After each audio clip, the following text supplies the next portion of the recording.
Well, artificial intelligence has really become a key buzzword for a lot of people out there, and certainly we're seeing artificial intelligence being used in pretty much every facet of society, whether it's smart cars, smart fridges and appliances in your homes, obviously smartphones.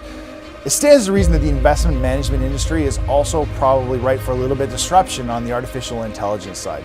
And it's important to understand that you don't need to be a computer scientist to sort of understand that there's been a big leap forward in artificial intelligence in the last few years. Now, certainly the investment management industry has always been early adopters of using computer programming and quantitative types of investing for portfolio management. In fact, 60% of US equity assets are quantitatively managed. And if I take that on a daily basis, 90% are quantitatively managed. That means most of what we do on a day-to-day basis in the investment management world is automated.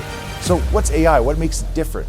Well, really what AI is doing in a simple way is the type of AI being used now is a type of machine learning called deep neural networks. And what its template is actually that great original computer system, the human brain, where we've taken that and we've put it into a digitized type of learning apparatus where you now have computer programs or learning systems that use the learning processes of a human brain, but they're backed up by cloud computing and trillions of data points that it can conceptualize all at once.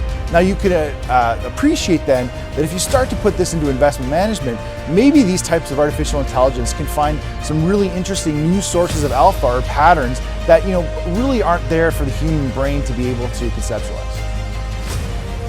Implications on the investment management industry could be substantial.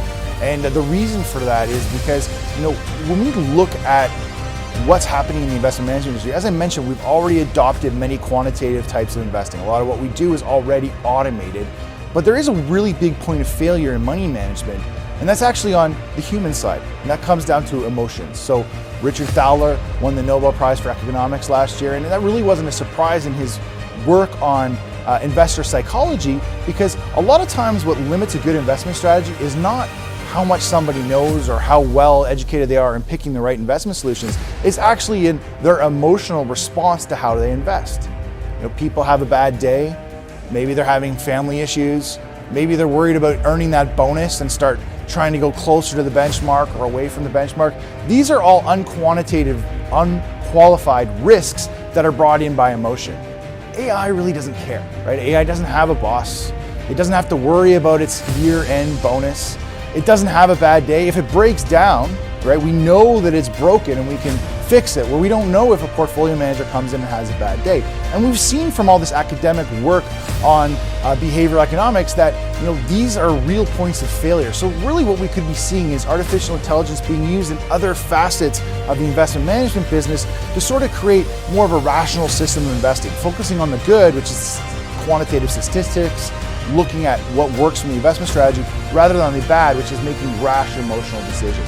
We also see a lot of time savings. For example, JP Morgan initially put in some artificial intelligence in its trading systems last year, and they're estimating that about 36,000 man-hours of work can be computed using AI in a matter of seconds. So the amount of work that can also be done from the investment management industry is also substantial. So one final piece on this is AI coming to investment management? I think absolutely. Is it going to replace portfolio managers? Maybe not. What I think you're going to see is, rather than replacement, it's empowerment, where a good portfolio manager will have a cogent investment strategy and can work alongside an AI as sort of a way to keep them on an even keel as they go forward managing money.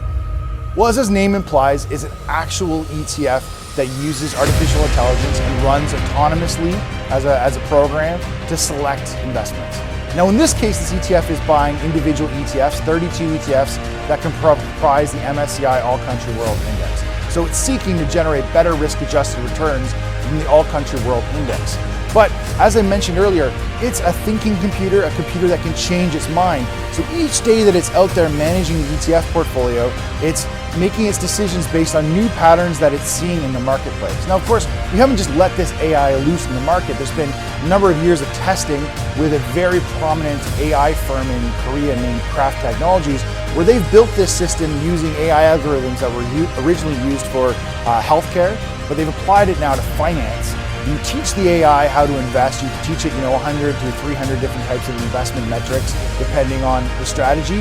And then it takes those metrics, it applies them on a day-to-day basis, and by able to look at this entire universe of global equities through ETFs, it can see patterns that humans might not be able to, and it, on a monthly basis, can change its asset allocation to try to outperform.